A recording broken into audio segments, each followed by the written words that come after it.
Doktor Melike Külerçi, Transmed'in kurucusu ve medikal direktörüyüm. Bugün bir parça saç ektirmenin psikolojisiyle ilgili konuşmak isterim. Saç ekimi diyoruz, saç ektirmek diyoruz ama bu aslında halkımızın taktığı bir isimden ibaret. Aslı bu işin saç naklidir. Çünkü gerek medikal literatürde gerekse yabancı dillerde daima saçı nakil ederiz, saçı ekmeyiz. Ekim daha çok böyle bir tarlaya atılan böyle tohum gibi düşünülürken saç nakli deyince gerçekten de başımızın donör alanından alıp başka bir bölgesine ekimi daha kolay aklımızda canlandırabiliriz. İlk başladığımız günlerde, Türkiye'de saç nakline ilk başladığımız günlerde zannettik ki bize yalnız sanatçılar, artistler, aktrisler gelecek. Dış görünüşüyle para kazanan profesyoneller bizim daha çok hastamız olacak zannederken ne görelim? Her kesimden, her meslekten, her yaştan erkek bize geldi. Demek ki dedik bunun dış görünüşle pek bir alakası yok. İnsanın kendisini iyi hissettiği görünüşe daima bir özlemi var. İyi hissetmenin de önemli bir parçası, özellikle erkekler için saç. Yalnız erkekler için de değil, kadınlar da daha iyi olduğunda saçları kendilerini daha iyi hisseden varlıklar.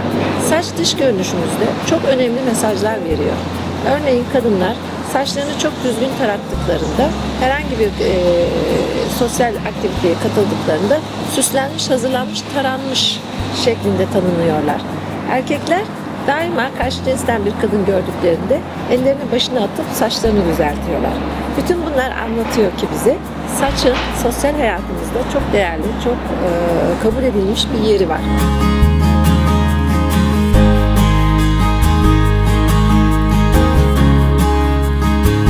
Saç isteyen insanların büyük bir bölümü genç erkekler. Çünkü gençken saç hızla kaybedildiği vakit insanın yeni görüntüsüne alışması hakikaten pek zor oluyor.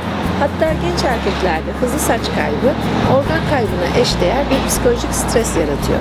Bütün bunlardan yola çıkarak diyebiliriz ki biz saç nakli yaparak insanların adeta psikelerini yani ruh hallerini de iyileştiriyoruz. Biz bir çeşit ruh hali iyileştirici işlem yapıyoruz. Düşünün ki çok genç bir erkek devamlı vaktini ayna karşısında saçını oradan oraya yatırarak, tarayarak, spreyleyerek geçirmekle mi doldursun? Yoksa daha yaratıcı, daha aktif, daha yararlı işlerle mi uğraşsın?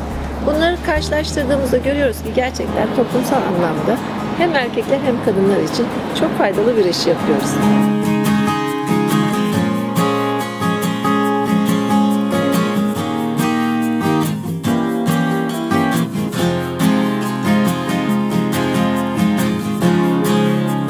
Saç nakli konusuna nasıl ilgi duyduğumu pek çok kişi bana soruyor. Gerçekten de çok uzun ve ısrarlı bir süreç. 15 senedir yalnızca bu işle meşgul olduğum için çok sık sorulan bir soru bu bana. Saç naklini ilk defa 1993 yılında Almanya'da ihtisasın bir bölümünü yaparken Orta Almanya'da bir klinikte gördüm. Daha önce eski eşimin saç nakli Türkiye'de yaptırdığı için konuya derhal ilgi duydum. Çünkü eşime yapılan işlemin sonucu gerçekten de kozmetik anlamda pek kabul edilir nitelikte değildi. Oysa ki Almanya'nın bu kliniğinde gerçekten de son derece mükemmel işler yapıyorlardı. Bu yüzden de genç bir cerrahiydi ve bize yapılan işlemle hiçbir alakası yoktu. Ve bu genç cerrahi benim çok ilgimi çekti. Hemen bir başka plastik cerrahi arkadaşımla İstanbul Levent'te bir klinik kurarak bu işi yapmaya karar verdik.